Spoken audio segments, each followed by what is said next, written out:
লক্ষ্মীপুরের কমলনগরে গ্রামীণ ফোনের ডিস্ট্রিবিউটর হাউসে চুরির অভিযোগে মোহাম্মদ হাসান নামে এক যুবককে আটক করেছে পুলিশ। রোববার ১৯ জুলাই রাতে পুলিশ অভিযান চালিয়ে উপজেলার হাজিরহাট এলাকা থেকে তাকে আটক করেন। এর আগে শনিবার রাতে উপজেলার হাজিরহাট বাজারে অবস্থিত গ্রামীণ ফোনের ডিস্ট্রিবিউটর হাউসে ওই দুর্ধর্ষ চুরির ঘটনা ঘটে। এ সময় চোরেরা নগদ অর্থ ও স্ক্র্যাচ কার্ড সহ প্রায় ৮ লাখ টাকার মালামাল নিয়ে পালিয়ে যায়। এটা হচ্ছে গ্রামীণ ফোন ডিস্ট্রিবিউশন হাউস।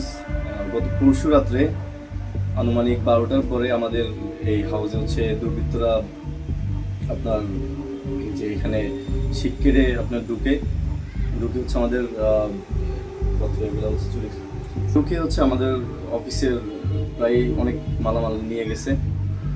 আপনার 7 থেকে 8 লক্ষ টাকার মতো এরকম মানে মালামাল কিংবা যাবতীয় আমাদের যে প্রোডাক্টগুলো ছিল এই সব মিলেই 7 থেকে 8 লক্ষ টাকার হচ্ছে মালামাল এখানে আমাদের অফিস থেকে ছিনতাই করা হয়েছে।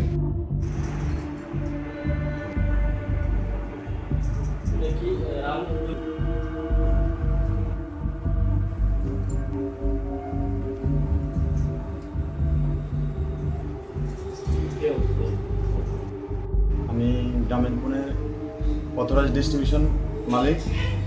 আমি ডিস্ট্রিবিউশন হাউসটা নিছি আজকে 3 থেকে 4 বছর আমি এটা আমার কাছে আছে। আমি রানিং বিজনেস করতেছি। প্রতিদিনের মতনই আমাদের অফিস চলমান আসিল আর আমরা প্রতিদিনের মতন অফিস কালেকশন করে মহিন ভাই আমাদের ডিস্ট্রিবিউশন মালিক উনি ওনার বহু অসুস্থতার কারণে বিশেষ প্রয়োজনে টাকা নিয়ে যায়। তারপরে আমার দায়িত্বে দেওয়া যায়, দায়িত্বে দেওয়া চাইলে আমি অফিস শেষ করে লকারের টাকা স্ক্র্যাচ কার্ড